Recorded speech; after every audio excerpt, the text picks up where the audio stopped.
से बाहर से देखने पर यह एक आम जेल जैसी लगती थी, लेकिन इसके अंदर की सच्चाई बेहद खौफनाक थी। इसकी चार दीवारी के पीछे चलता था एक ऐसा काला खेल जहां कैदियों को इंसान नहीं बल्कि पैसे कमाने का जरिया समझा जाता था। यहां हर लड़ाई के पीछे करोड़ों का दाम लगता था और हर कैदी की जिंदगी किसी तमाशे से कम नहीं थी। जेल के अंदर खतरनाक और खूनी अंडरग्राउंड फाइटिंग मैच करवाए जाते थे। इन मुकाबलों की दुनिया भर में लाइव स्ट्रीमिंग की जाती थी और बड़े बड़े अमीर लोग करोड़ों अरबों का दाम लगाते थे। हर मुकाबले के साथ जेल के मालिकों की जेब में मोटा पैसा पहुंचता था, लेकिन इस जेल का सबसे बड़ा सितारा था जिसे लोग नरक का योद्धा यानी बोएका कहते थे। ये आदमी पूरी तरह से फाइटिंग का दीवाना था। शरीर मजबूत और फुर्तीला, आंखों में ऐसी दरिंदगी कि सामने वाला उसे देखते ही घबरा जाए। उसकी किक इतनी तेज और धारदार थी जैसे हवा को चीरती हुई कोई तलवार। उसने जेल के हर फाइटर को हराकर अपना ऐसा दबदबा बना लिया था कि उसके सामने कोई टिक ही नहीं पाता था। अपने पूरे करियर में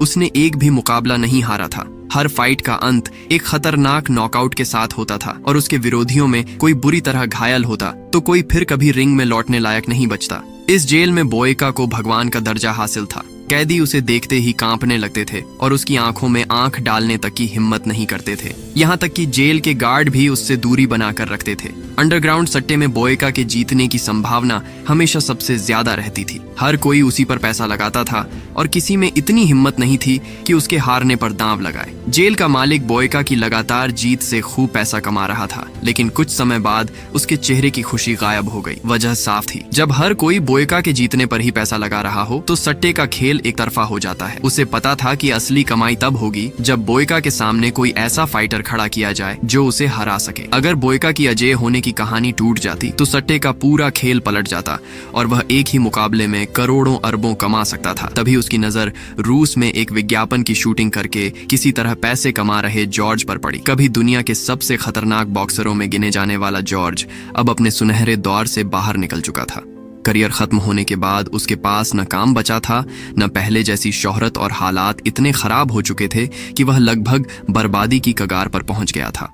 अपनी बदनामी और खराब हालत की वजह से जॉर्ज को मजबूरी में रूस जाना पड़ा, जहां वह एक सस्ते विज्ञापन की शूटिंग करके कुछ पैसे कमाना चाहता था। उसका बस एक ही मकसद था, शूटिंग पूरी करो, पैसे लो और वापस लौटकर अपनी जिंदगी को फिर से शांत तरीके से शुरू करो। लेकिन उसे क्या पता था कि लालच से भरी कुछ नजरें पहले ही उस पर टिक चुकी हैं और उसके चारों तरफ एक ऐसा जाल बिछाया जा चुका है जिससे निकलना आसान नहीं होगा। उसी रात जेल के मालिक का एक आदमी चुपके से जॉर्ज के होटल के कमरे में घुसा और बिना किसी को भनक लगे एक बैग में सफेद पाउडर का पैकेट रख दिया। अगली सुबह जॉर्ज अपना सामान लेकर होटल से बाहर निकला ही था कि अचानक हथियारों से लैस पुलिस वालों ने उसे चारों तरफ से घेर लिया। जॉर्ज कुछ समझ पाता उससे पहले पुलिस ने उसके सामान की तलाशी ली और वही पैकेट बरामद कर लिया। सबूत सामने था और जॉर्ज के पास खुद को निर्दोष साबित करने के लिए कुछ भी नहीं था।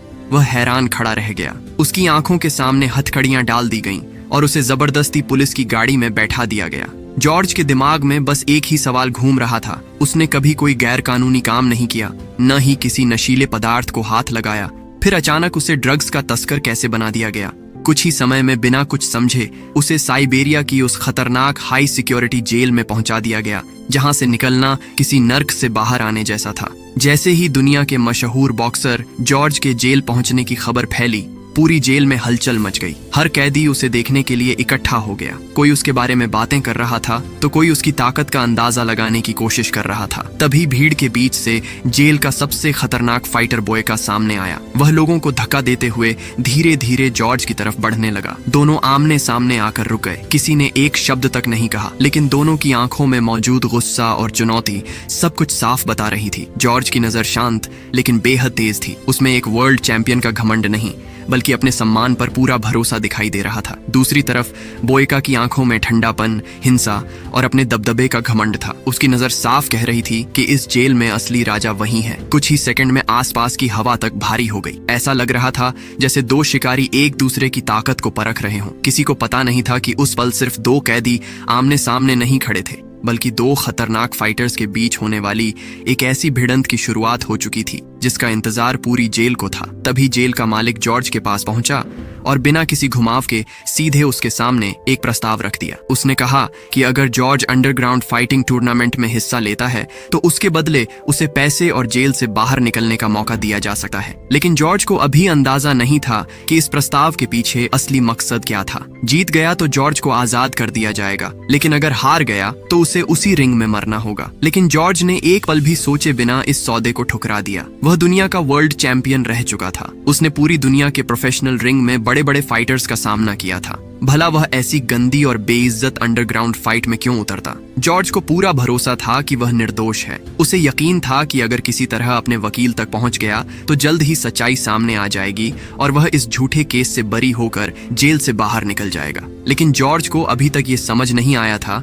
कि इस जेल में फैसले उसकी मर्जी से नहीं होते। दोपहर के खाने का समय हुआ तो जॉर्ज जेल की बदहाल और शोर से भरी कैंटीन में पहुंचा। उसने एक खाली जगह देखी और चुपचाप वहां बैठ गया। ट्रे सामने रखी और खाना शुरू करने ही वाला था कि अचानक उसकी नजर सामने उठी। तभी बोयका अपने कुछ साथियों के साथ कैंटीन में दाखिल हुआ। उसके कदम धीमे थे, लेकिन उसके साथ आने वाले डर का असर पूरे हॉल में साफ दिखाई दे रहा था। उसकी मौजूदगी भर से कई कैदी अपनी नजरें नीचे करने लगे। जॉर्ज का दुबला पतला और डरपोक रूममेट तुरंत उसके पास झुककर फुसफुसाया, भाई जल्दी से उठ जाओ। लेकिन जॉर्ज ने उसकी बात पर कोई ध्यान नहीं दिया। वह आराम से अपनी जगह बैठा रहा और खाना खाने लगा। बोयका ने देखा कि जॉर्ज उसे पूरी तरह नजरअंदाज कर रहा है। उसे ये बात बिल्कुल पसंद नहीं आई। उसने अपने एक आदमी की तरफ सिर्फ हल्का सा इशारा किया। इशारा मिलते ही वह बदमाश जॉर्ज के सामने पहुंचा और उसका खाना गिराने के लिए ट्रे की तरफ हाथ बढ़ाया, लेकिन जॉर्ज ने उसकी तरफ देखा तक नहीं।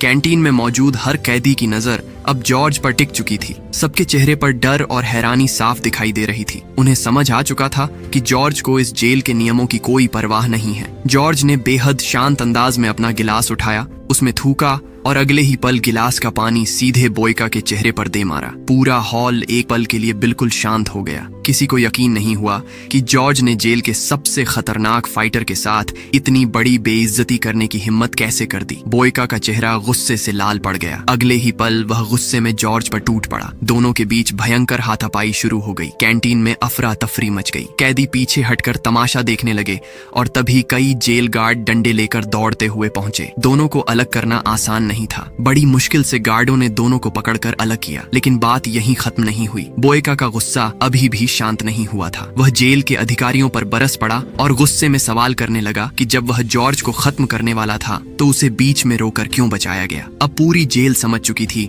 कि जॉर्ज और बोयका के बीच की ये दुश्मनी सिर्फ एक छोटी सी लड़ाई तक सीमित नहीं रहने वाली थी। जेलर ने साफ कह दिया कि जेल के भी अपने नियम होते हैं। अगर लड़ना है तो रिंग के अंदर लड़ो। असल में जेलर का मकसद ही यही था कि दोनों के गुस्से को और भड़काया जाए और उसकी चाल बिल्कुल सही बैठी। बेइज्जती के बाद बोयका गुस्से से पागल हो चुका था और किसी भी कीमत पर जॉर्ज से भिड़ना चाहता था। दूसरी तरफ जॉर्ज को मुकाबले के लिए मजबूर करने के लिए जेलर ने उस पर जुल्म और बढ़ा दिया। सबसे पहले उसने बोयका के कुछ आदमियों को जॉर्ज के साथ रहने वाले उसके कमजोर रूममेट से जानबूझकर झगड़ा करने के लिए भेजा। उन लोगों ने उसके रूममेट को बुरी तरह पीटना शुरू कर दिया। जॉर्ज में इंसानियत अभी जिंदा थी, इसलिए वह ये सब देखकर चुप नहीं रह सका। वह तुरंत बीच में कूद पड़ा और बोयका के आदमियों की जमकर धुनाई कर दी। बोयका के गुंडों को भी यही चाहिए था। उन्होंने जानबूझकर जॉर्ज को भड़काया था ताकि उसे लड़ाई में उतारा जा सके। लेकिन जब बोयका को पता चला कि उसके आदमी फिर से जॉर्ज से पिट गए हैं तो उसकी इज्जत पर सीधा सवाल खड़ा हो गया। वह गुस्से में दोबारा जॉर्ज के सामने पहुंचा।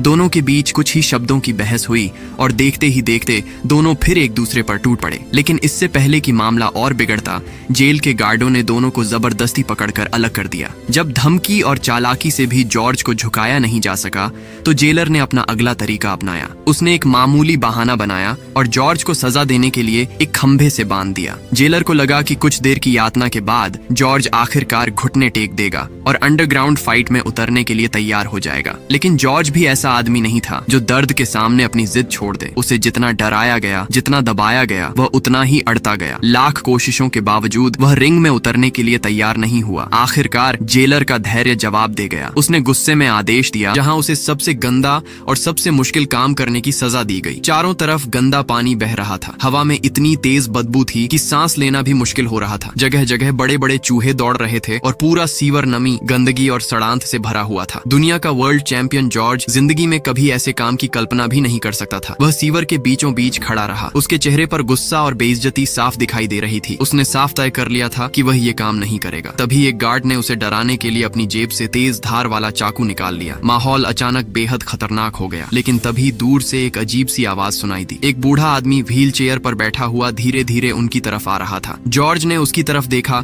और उसी पल समझ गया कि ये बूढ़ा बाकी कैदियों जैसा बिल्कुल नहीं है। उसकी आंखों में एक अलग ही ठहराव था और उसके चेहरे पर ऐसा सुकून था जो इस नर्क जैसी जेल में किसी और के चेहरे पर नजर नहीं आता था। जॉर्ज को एहसास हो चुका था कि इस बूढ़े के पीछे जरूर कोई गहरी कहानी छिपी है। आखिर इस जेल में जिंदा रहना है तो कभी कभी सही वक्त पर सही इंसान की बात सुनना ही समझदारी होती है। जॉर्ज ने आखिरकार समझ लिया कि